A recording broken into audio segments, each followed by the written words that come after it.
Hello, Hector. Welcome. Good to see you again. Hello, doctor. Hello. Welcome.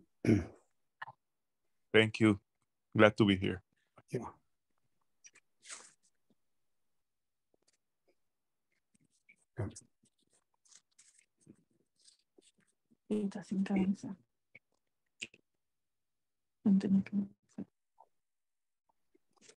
So before we start, I'd like to allow just a little bit more time. People are still arriving.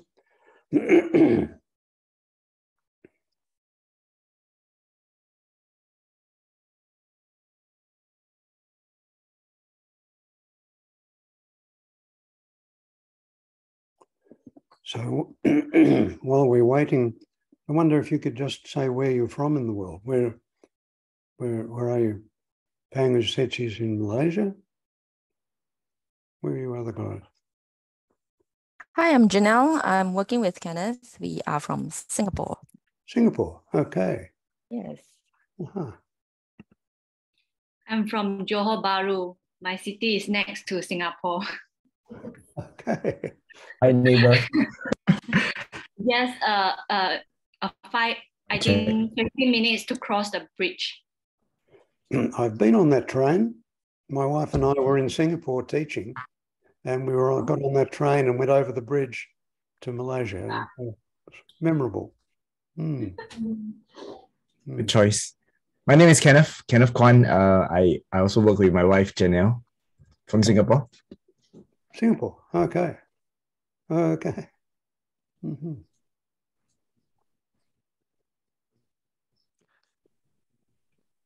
No, I don't know. Hector, where are you from? California, huh? Well, I am from Puerto Rico originally, but I've been working in South Dakota in an Indian reservation for the Lakota Sioux Nation. Okay. Native Americans for 14 years. I came here for 1 year and I found my vocation here. Okay. Luckily, they didn't let me go. So let me stay 1 more year and 1 more year. And here I am. Very good. I'm a surgeon, but I love hypnotherapy. I use it with most of my patients before operations for anxiety, pre and post-operative anxiety and pain, and with results that my nurse asked me, "Doctor, are you going to do the recording thing today with this patient? We're waiting." Okay, very good. Yeah. Thank you so much for having me. Yeah, that's wonderful, Hector. Glad to see you. So, Linda, you're about to tell us where you're from? Yeah, I'm from Australia. So, Australia? Okay. Work in education. Yeah. Brisbane, did you say? No, I'm in Sydney. Sydney, okay. Well, I'm also in Australia. I'm from Hobart, way down south. And Wei Su? Hi, everyone. I come from Taiwan. Taiwan, okay. Welcome. My daughter is in Thailand. She's a teacher, a Puerto Rican teaching English in Thailand. Oh my goodness. It's like a surgeon using hypnosis in Indian reservations, yes. Excellent. Well, let's make a start, and some other people might arrive as we're talking. Just to let you know that I've got a medical background. I was in general practice in Melbourne, Australia for 10 years and got interested in hypnosis and had the pleasure and privilege of spending some time with Milton Erickson before he died. And what I learned from him changed the whole direction and context and ground that my medical practice, my hypnosis practice, that changed where I was standing, and that it gave me a totally new perspective. One of the things that Erickson said that I found so helpful was he said all problems are learned limitations. So that instead of us using the medical approach of getting information from someone so that we can make a diagnosis and then treat them, we can have the possibility of working with someone, helping them to find what's missing for them, what they're looking for, what they want, so that they can be okay. He said that a woman rang him saying that she'd been washing her hands obsessively for 15 years.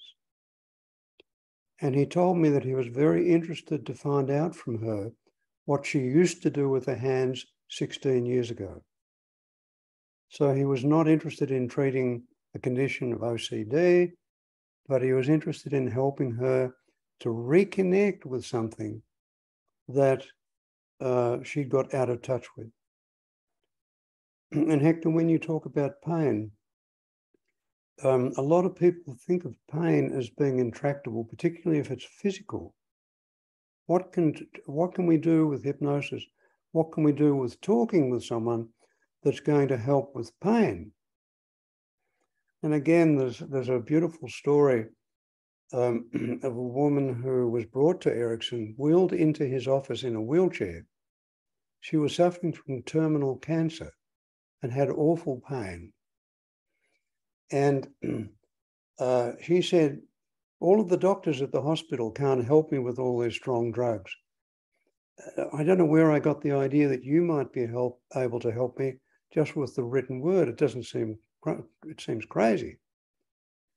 And Erickson said to her, I can see you're in terrible pain. I can see it from your eyes.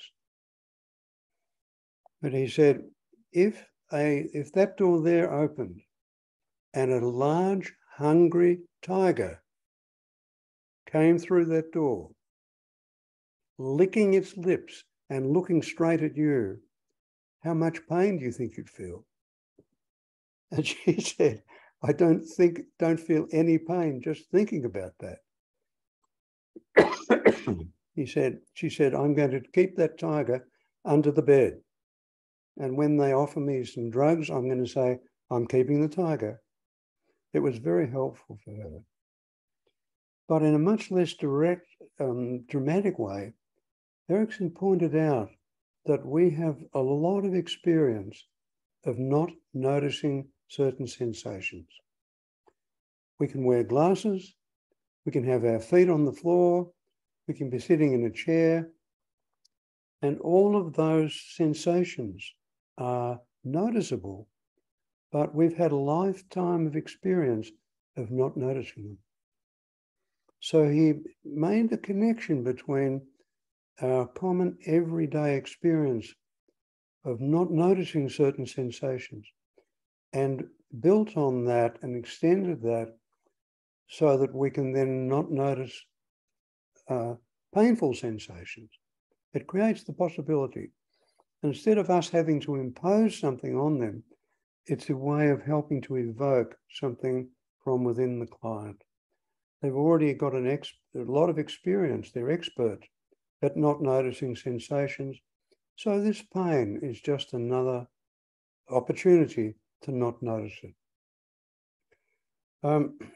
As we're spending some time together, I'm going to offer some ideas to you. And then I'm going to invite everybody into an experience to see how this approach might work for you. And then having done that, I'm going to create some breakout rooms so that you can play with it.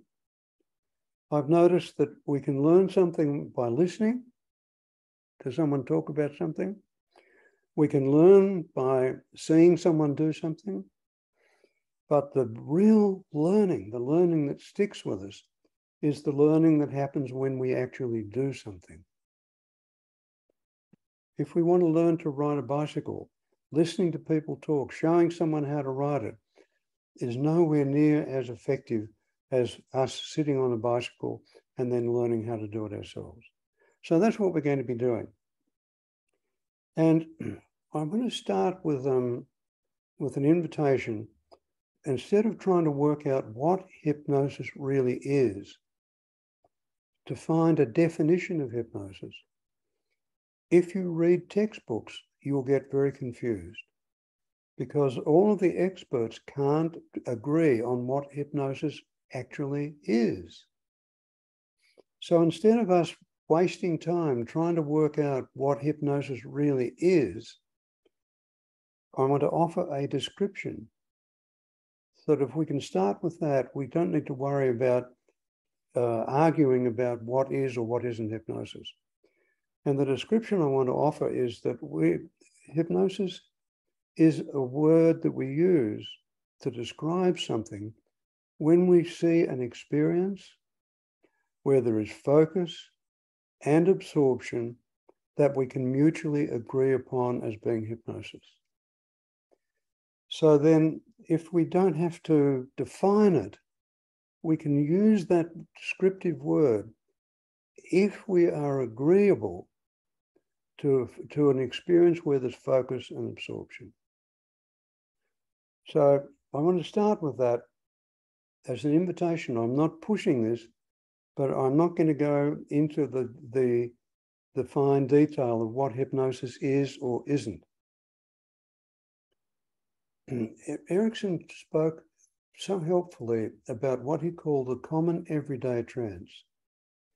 When we read a book, when we watch a movie, when we get absorbed in some pleasing activity, we get focused on that, we get absorbed in that, and it is the same kind of experience that hypnosis is. Now, I'm not saying that reading a book or watching a movie is hypnosis. I'm not going to get into an argument about that. But if we think of the common everyday trance, and then we look at hypnosis as an extension of that, then it makes it more ordinary, it makes it more accessible, makes it more familiar to a new person to hypnosis, takes the pressure off them, and it takes the pressure off us.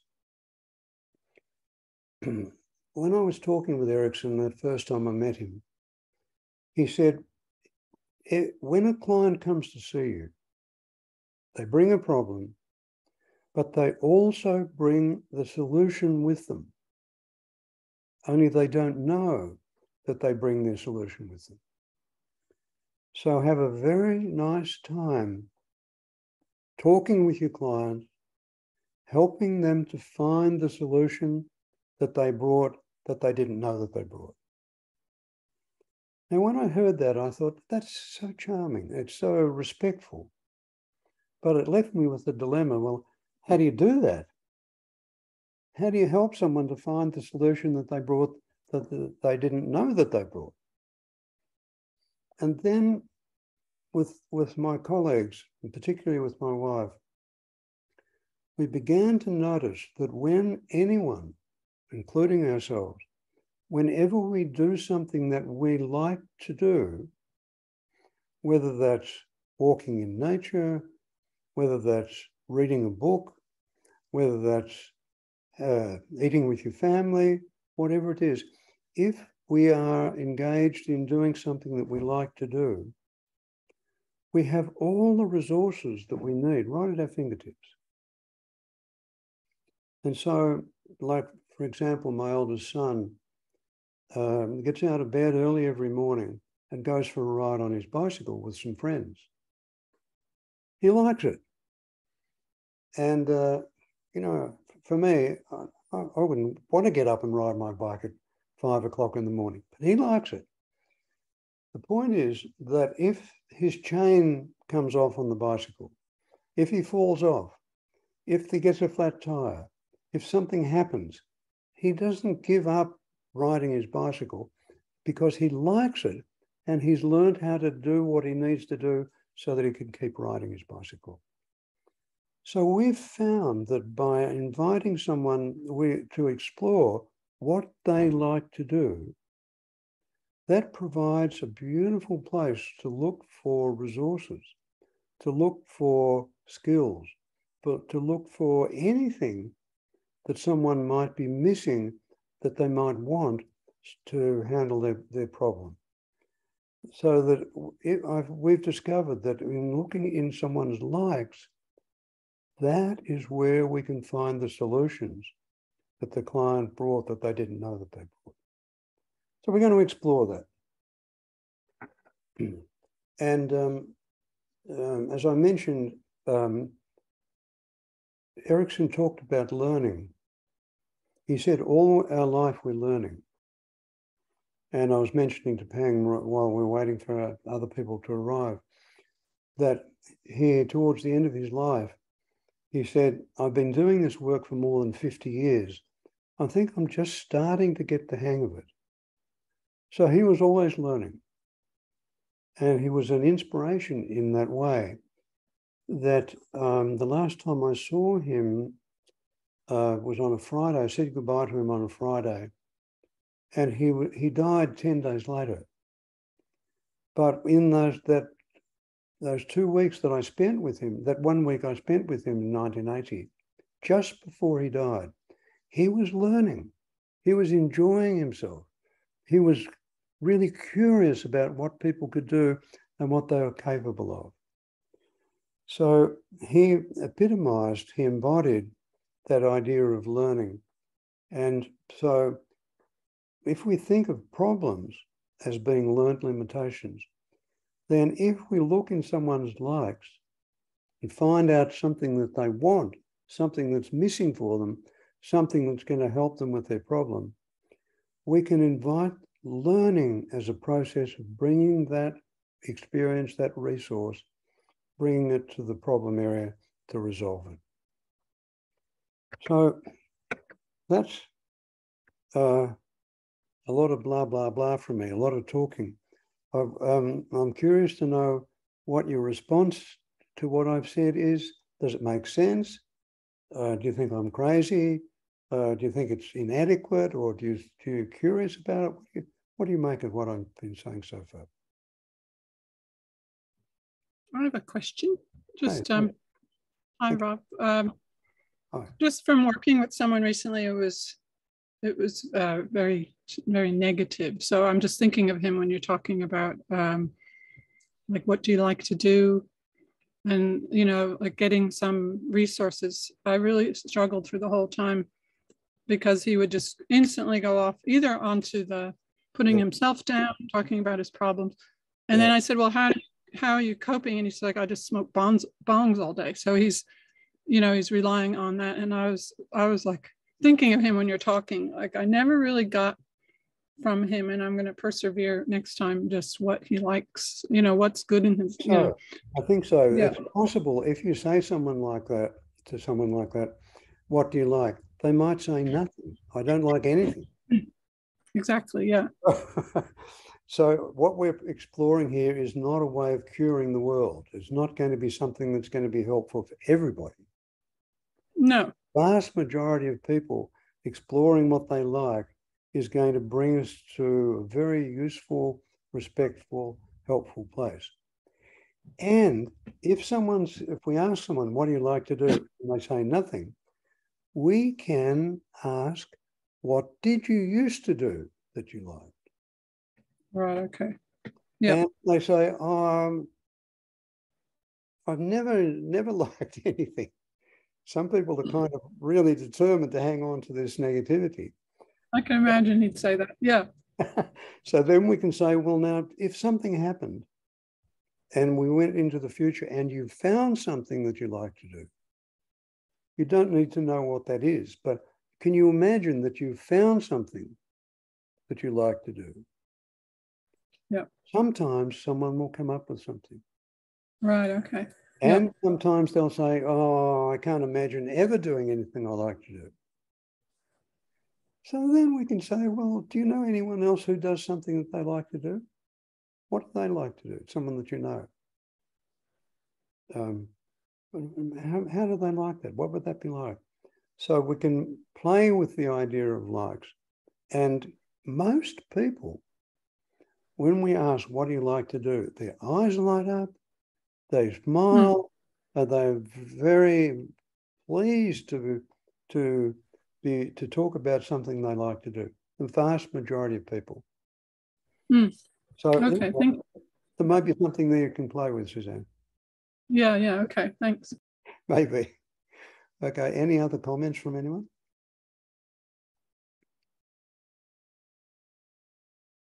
I think it'll make a lot more sense after I've invited you all into an experience. Kenneth, you wanted to say something?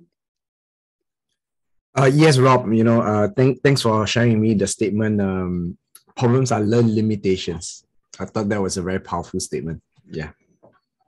And by exploring choice, exploring what the person likes, we tend to move things a lot faster. Yeah. Yes, indeed. Yeah. Thank you.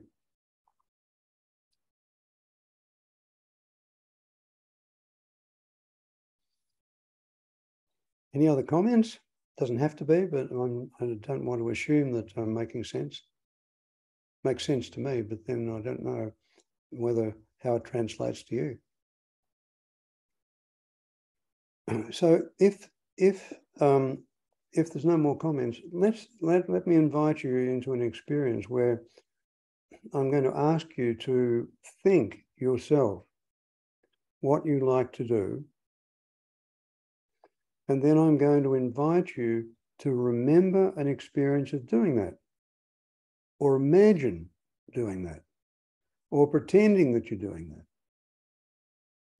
And then, given the description I mentioned, an experience with focus and absorption, I'm going to invite you to focus on some part of this experience.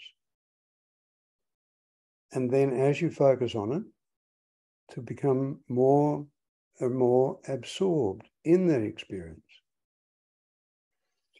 And then having found from you beforehand, thinking about a problem that's been troubling you and exploring what's missing for you, that if you had it, you'd be okay. Then we know what we're looking for, whatever that is. And then by asking you to get focused and absorbed in that experience, we can then look within you experiencing what you like to do, to look for exactly what's missing in the problem. And I've discovered, and it's really extraordinary, that anything that is missing in the problem, that has to be a problem, is always present in the likes. And I think it's an extraordinary statement, but that's my experience. Whatever is missing in the problem, if we look within the likes, we'll find that the solution is there, that experience, that resource is there.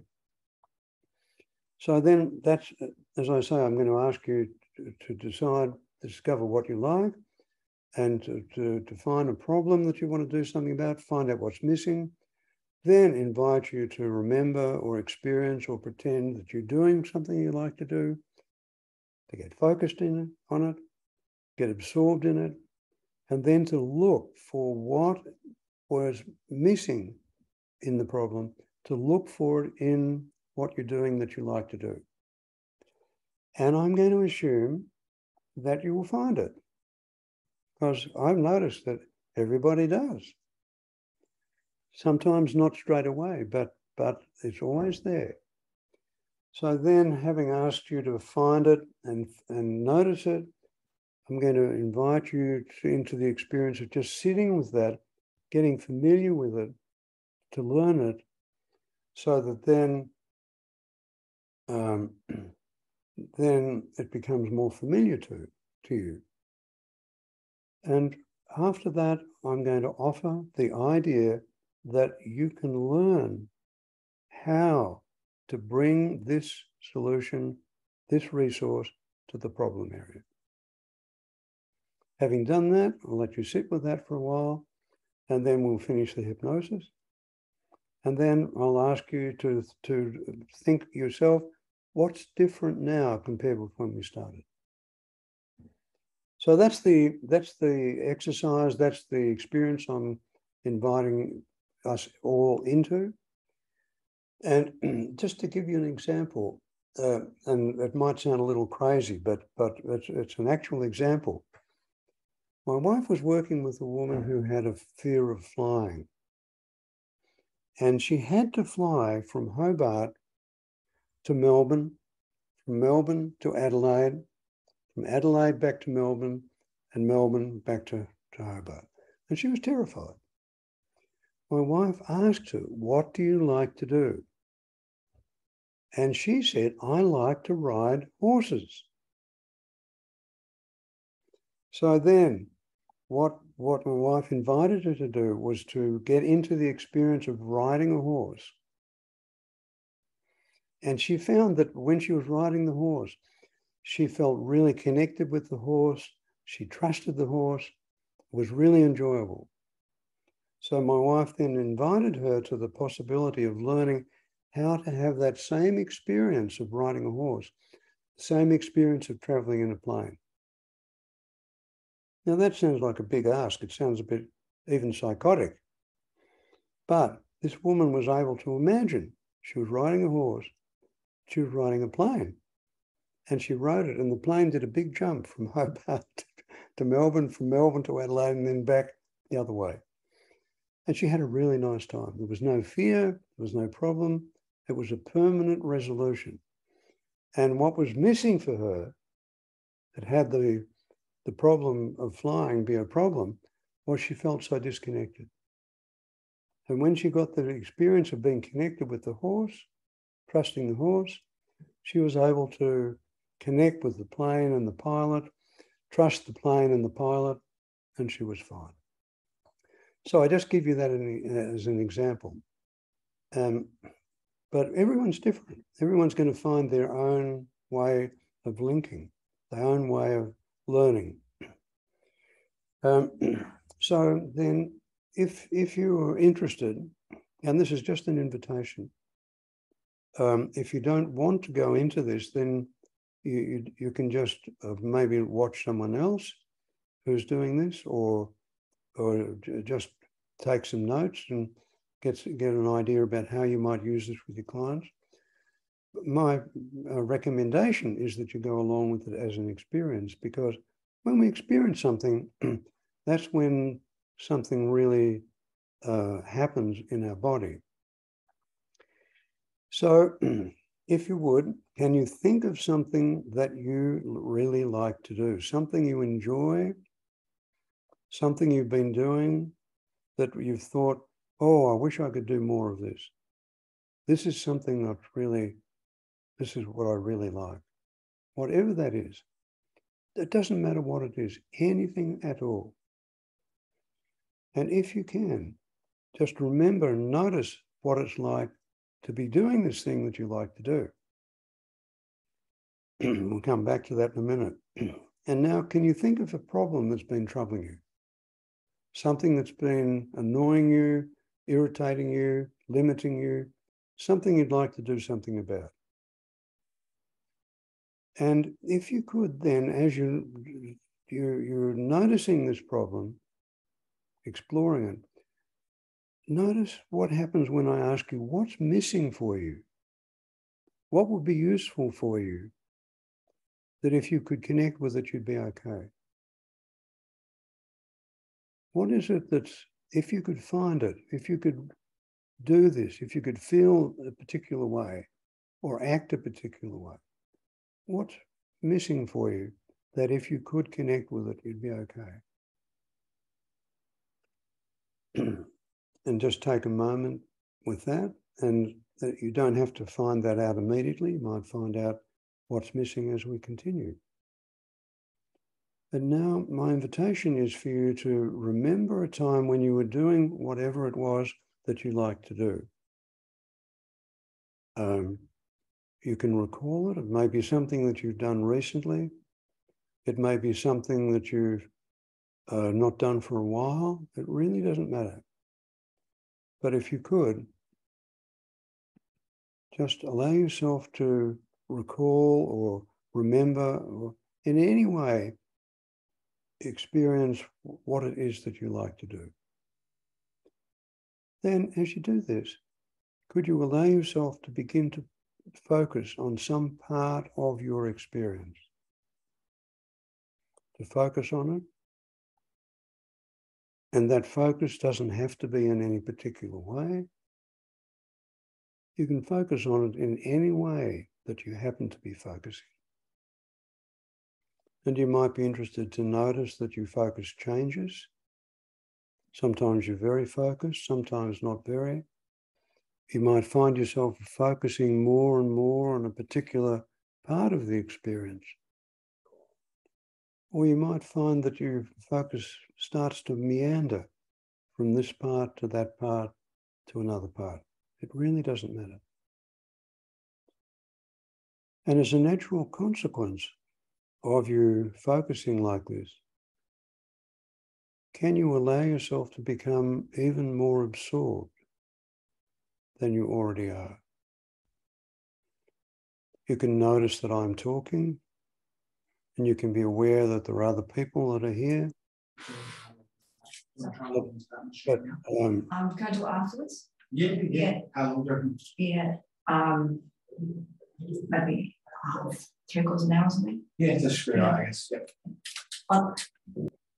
And then gradually, as you can allow my voice to be in the background, and you might begin to notice, even though people are there, that you're not paying attention to that. As you become more focused on and more absorbed in your experience, whatever that happens to be, and without you making any effort, it's very likely that some physiological changes have happened. You may have closed your eyes so that you can focus more effectively to get more absorbed. It's very likely that your breathing has just subtly slowed and become just a little deeper. It's very common in an experience like this for you to find yourself feeling more still, not needing to move. Although you know you could move, but perhaps you don't need to. And none of that's important. I'm just mentioning that in case you're interested to notice that this can happen. And now that you are as absorbed as you are, to whatever degree, as you are as absorbed as you are in your experience, can you look around in what you're experiencing and notice what it's like to feel the way you want to feel, to look around in your experience and find what was missing in that problem, whatever it was. Feeling of confidence, a quiet mind, a sense of peace, whatever it was, a sense of energy,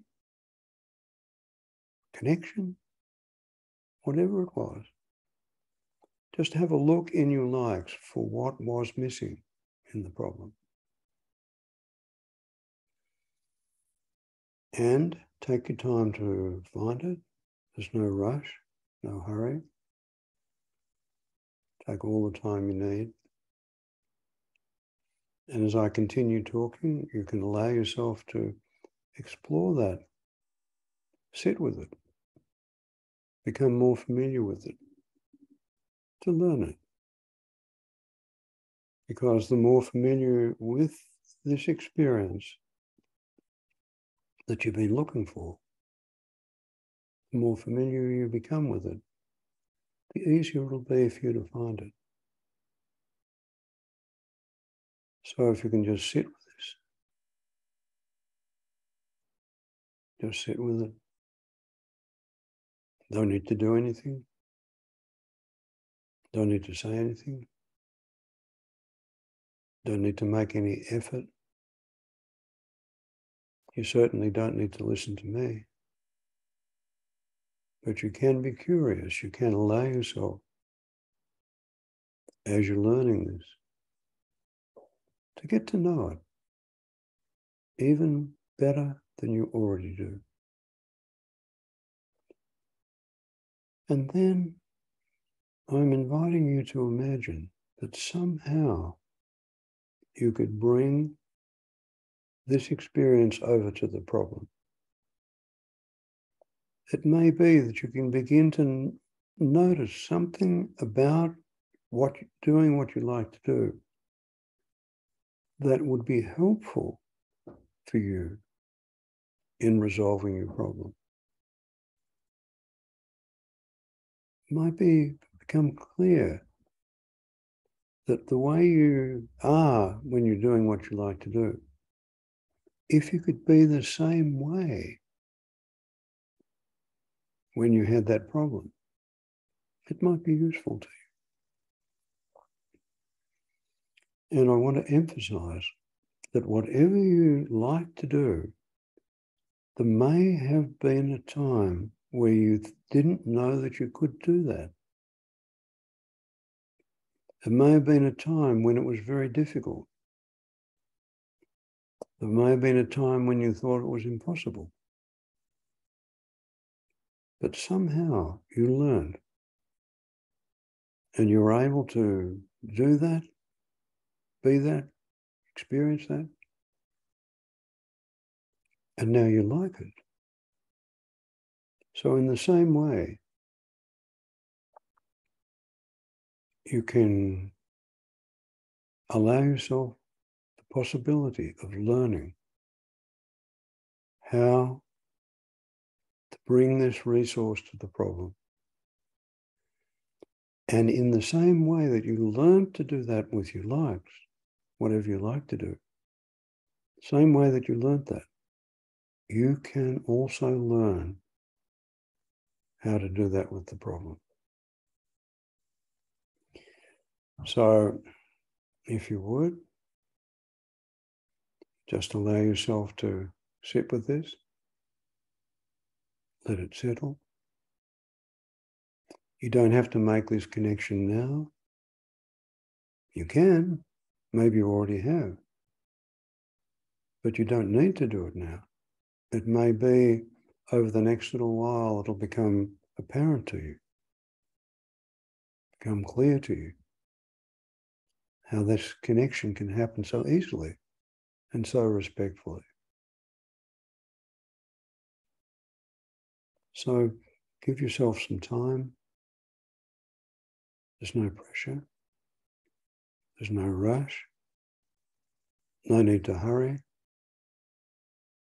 There's no right way of doing this. Because with learning, we all learn in our own way.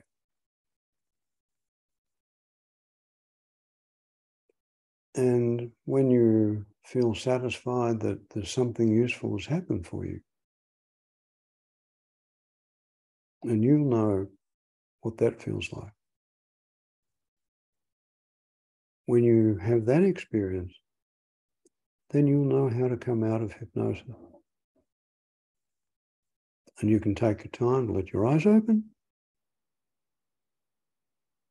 You can take your time to reorient yourself.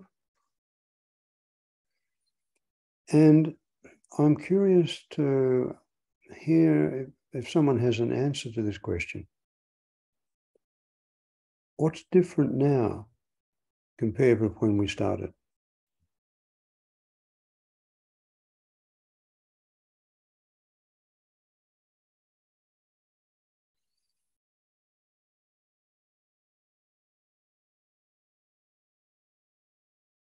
The important thing is what you're experiencing, but I can't help being curious.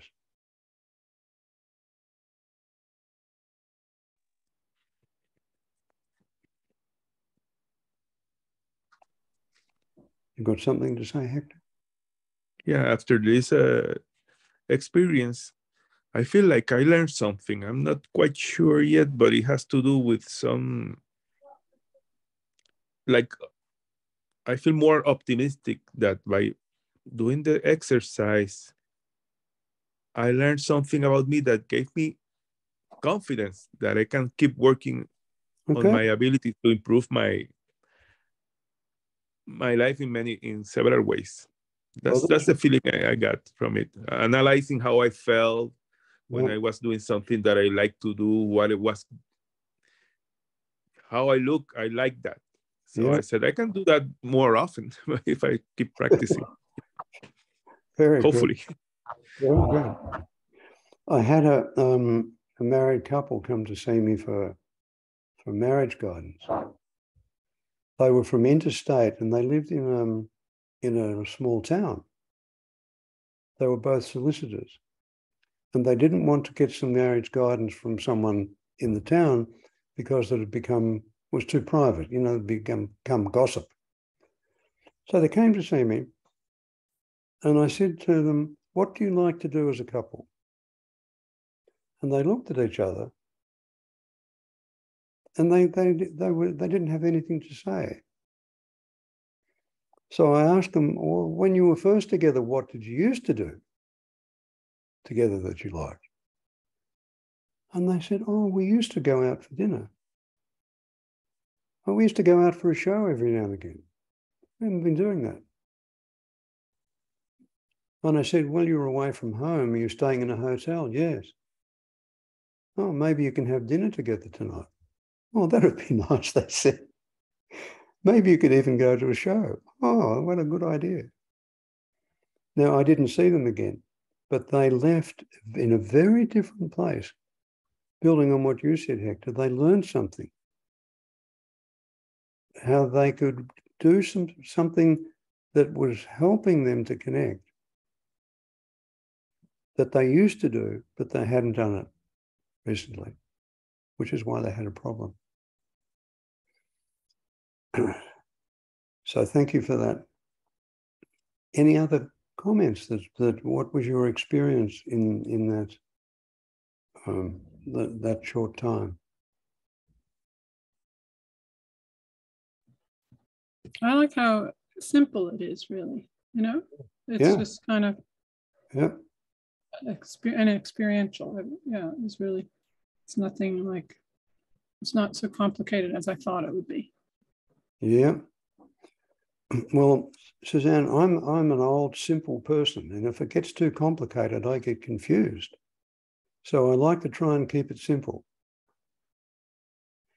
But I do think it's helpful for clients. If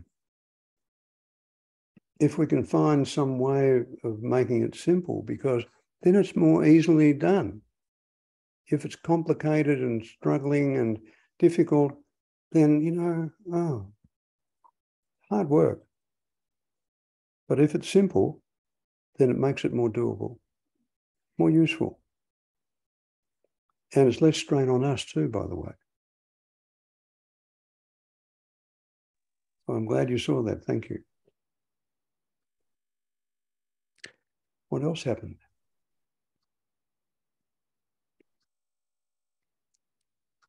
I would like to ask you if you noticed, and that's why I'm here always when you're presenting,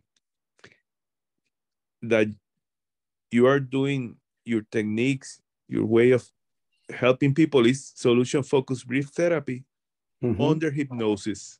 And I thought I had the greatest idea in the world, that I will be a millionaire when I publish about this. And I just read you the other day in your books, you can ask the miracle question under hypnosis. And I said, okay,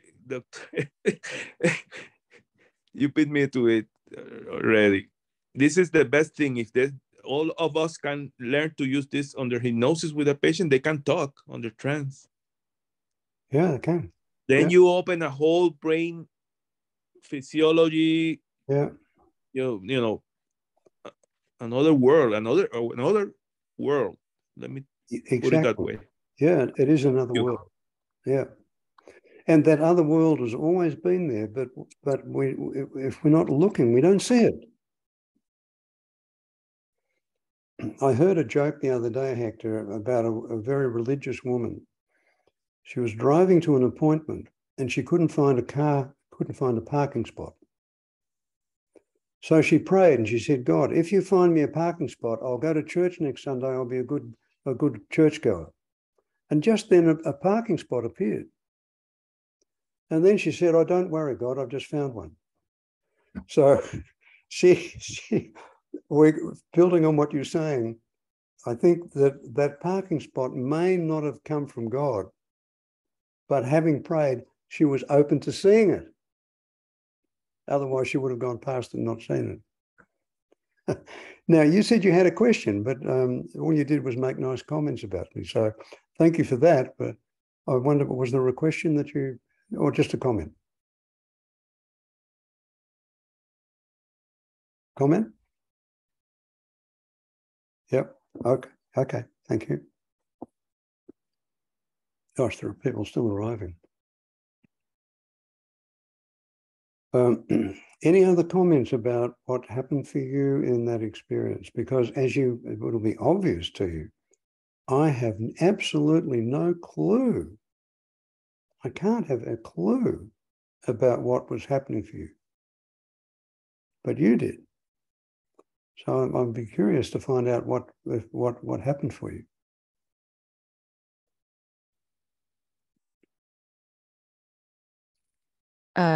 Rob, Yeah. so for me, Yes. I realized that I was owning the problem. So yeah, so I felt that I should let go and help my son own the problem instead. And then probably I can do this same exercise with him. Okay. Helping him to gain confidence in his learning. Okay. Yeah. How old's your son?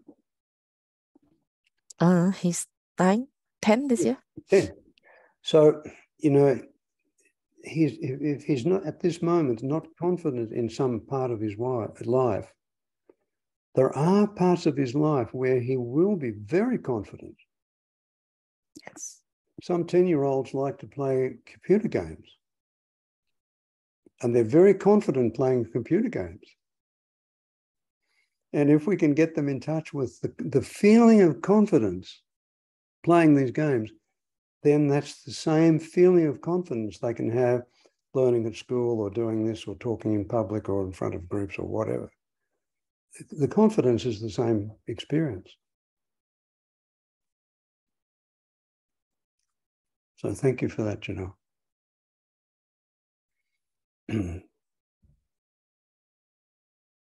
Any other? What I liked about it was how it got me out of thinking. I could really feel it when I was doing what I enjoyed. I could feel my heart. And then when I thought about my problem, it was like my heart just kind of shrunk. And so it was more of a, yeah, it was really nice to not thinking about it. It was, yeah, more sensation. Yeah, that was really. Yeah, the way my wife talks about this, she says, when someone comes with a problem, here's the problem, and here's the person. If we ask them what they like to do, the person has a problem. So when we talk about what we like to do, there is more of us available. There's more of us there to deal with the problem. There's a different relationship with the problem. When my friend Bill O'Hanlon says that when we've got a problem, it's the same damn thing over and over again. When we've got a solution, it's one damn thing after another, but at least it's another. At least it's for movement. But as you say, Suzanne, there's a big difference between a bodily felt experience than a concept, a thought, an explanation, a theory. When we feel something, that it becomes something that we can learn. When we feel something in our body, when I was teaching one of my kids to ride his bike, he was about to turn 5, and he was riding his bike on an angle like that. And I kept saying to him, balance, balance, balance. It didn't make any sense to him. When the day before he turned 5, he was riding his bicycle, he'd learned, and he was balancing, but he was balancing not by a word I was using, not by a thought that I was offering, but he had the experience of learning how to balance. And once he had that experience, didn't need to think about it. So I appreciate your comment. It's very, very helpful. And I think one of the beautiful things about hypnosis is that it generates an experience. It's not an idea, it's not a hope, it's not a wish. And like Hector said, with the solution-oriented approach, if we ask the miracle question in the solution-focused approach, we get the idea of what it will be like with the solution. Oh, it would be like that. We get a hint of it. The beautiful thing that hypnosis contributes is that we don't only have the thought of it, we get to know what it feels like. I remember someone wanting to lose weight. And I asked her to imagine time had passed and she had the experience of being the weight that she wanted. And I asked her to notice how it felt. And for the first time, she had the experience of being the way she wanted to be. Previously, she'd had the thought of it, the hope of it, the wish of it. But after that, she had the experience of it. It makes all the difference, all the difference.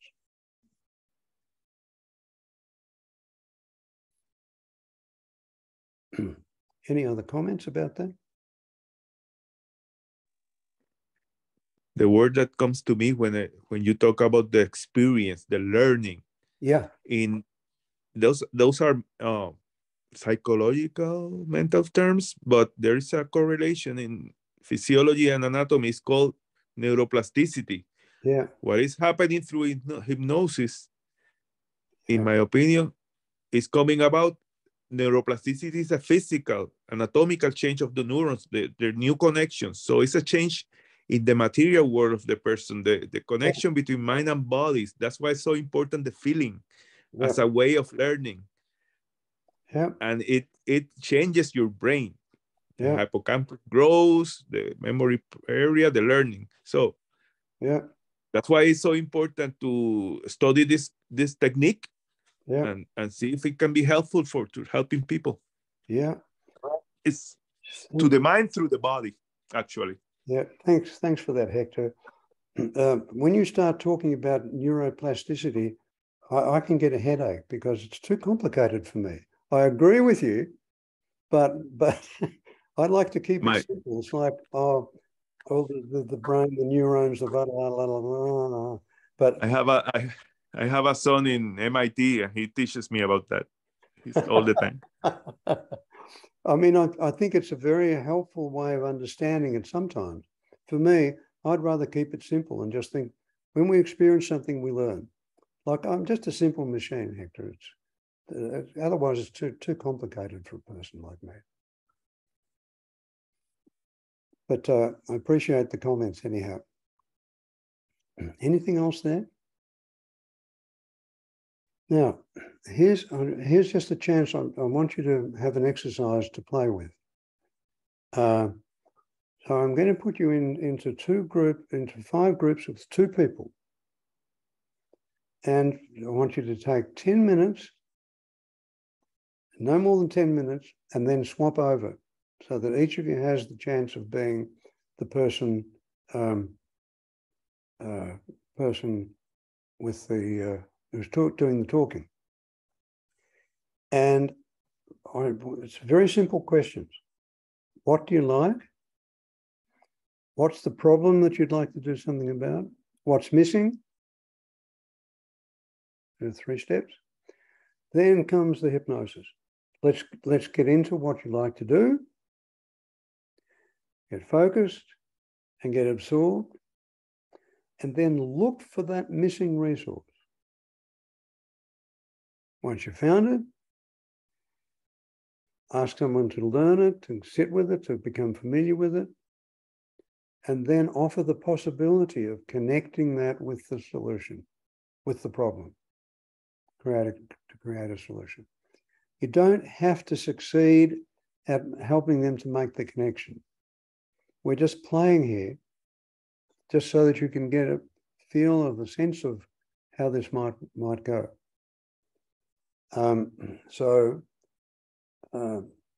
Then take no more than 10 minutes for that, and then swap over. And then we'll come back into the larger group, and that will be at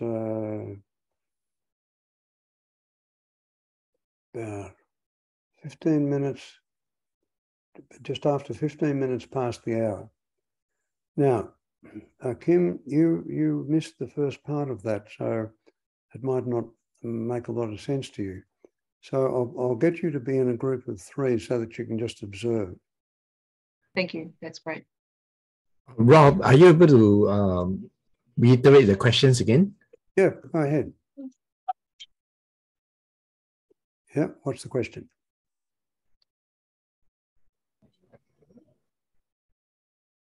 No, can you read through those questions again? Is what kind of I'm sorry. I'm sorry. Yeah. Sorry. So the questions are, what do you like? What's the problem? What's missing? They're the 3 questions. And don't spend a lot of time with this. Just, and as a client, make it easy for the client, for your therapist. Don't be tricky, because we're just playing here. So, what do you like? What's the problem? What's missing? Then comes the next step.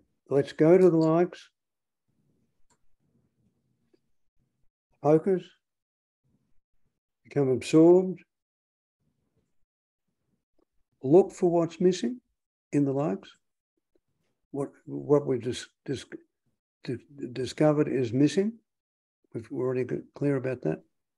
Look for that in the likes. Invite someone to learn it. Then ask them to come out of hypnosis and ask them what's different. So this is an exercise. It's just something to play with. You don't have to get it right. You don't have to cure your client. It's just an opportunity to try this on, to get the feel of it, to see what it's like to do it. Rob, are they going to be talking about their likes and problem, or just thinking about them? I think because you're with one person, you can talk about it. Okay. Because we Thanks. with a group before, instead Yeah. of just had to get people to think about it. All right, thanks. 4, 3, 4, 8. Anyway. So can I just clarify one last time? The first 3 I'm very clear. The questions they asked to talk about the problem, and then after that we asked them about what do you like? Is it correct? And what's the No. Hang on. Start with what you like. Yeah, that's right. Yep. Yeah. And of course, what's the problem? We like to talk about what's missing. Yep. Subsequently, dive down into is the first question again, what do you like? No. The first 3 questions are, this is the intake. 3 questions. What do you like? What's the problem? What's missing? Now comes the hypnosis. Now comes the therapy. Go to your likes. Get focused. Get absorbed. Look for what's missing. Learn it. Come out of hypnosis. What's different? Okay, thank you. Is that clear? Yep. Oh, good. Oh, hang on. I'm miscounting here. Ah, damn. Yeah. Gail, have you been with us the whole time? I'm not sure. I missed maybe the first 15 minutes. All right. Well, I'll get you to be an observer in that case.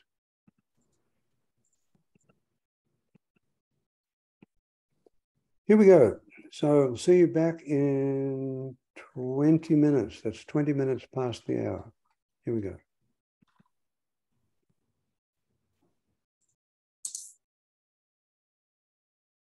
And remember, just have some fun with this.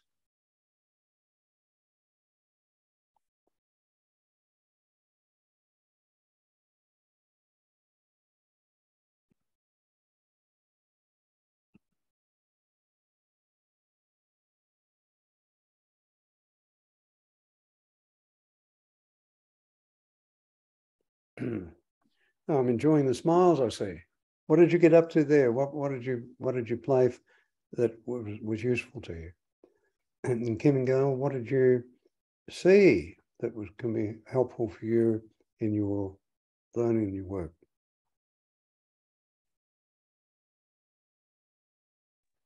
Rob, maybe I'll just share what we had in the room.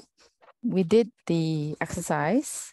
We went through the questions, but we felt that question 2 and 3 was a little bit of a jump when we say what's the problem.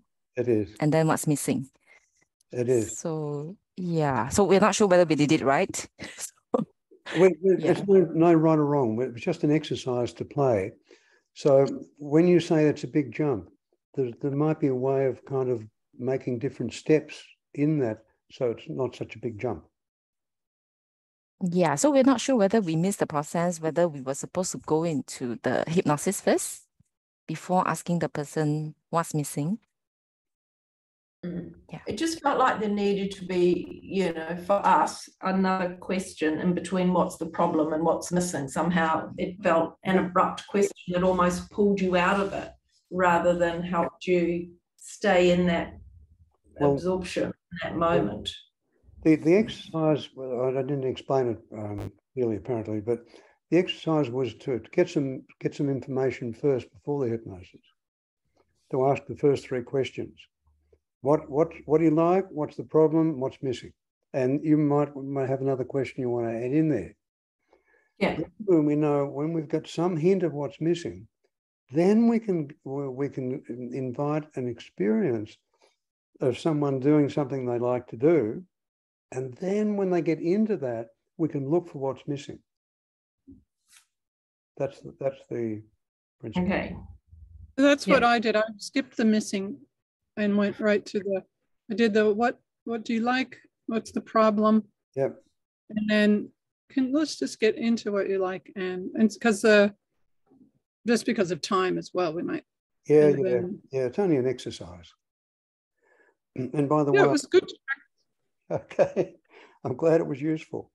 So in the chat, I put a link there to an ebook that's got all these steps written down, so that if that would be a useful reminder, have a look at the chat and copy that that link, and it's a free ebook. Explain. So, what else did you see it there, Rob? Excuse me. Do you guys see it in the chat? Yeah, I was about to say I didn't see it as well. No, it's not. I see Janelle's text in the chat, and that's all I can see. Yeah. Rob. Can you see it, Kim, or not? No, I can't see it. I can't see it either. Yeah. That's a bit weird. Well, if you're interested to find it, and then it's not, you can't see the link, just go to my website, which is www.cet.net.au,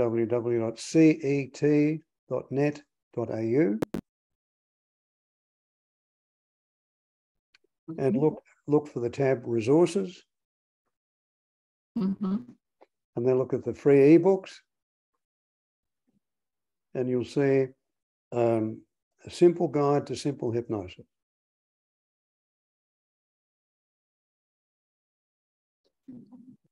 You should be able to get it easily that way. What else did you get up to? What else happened in that exercise? Did anyone solve the problem? Anyone? Well, I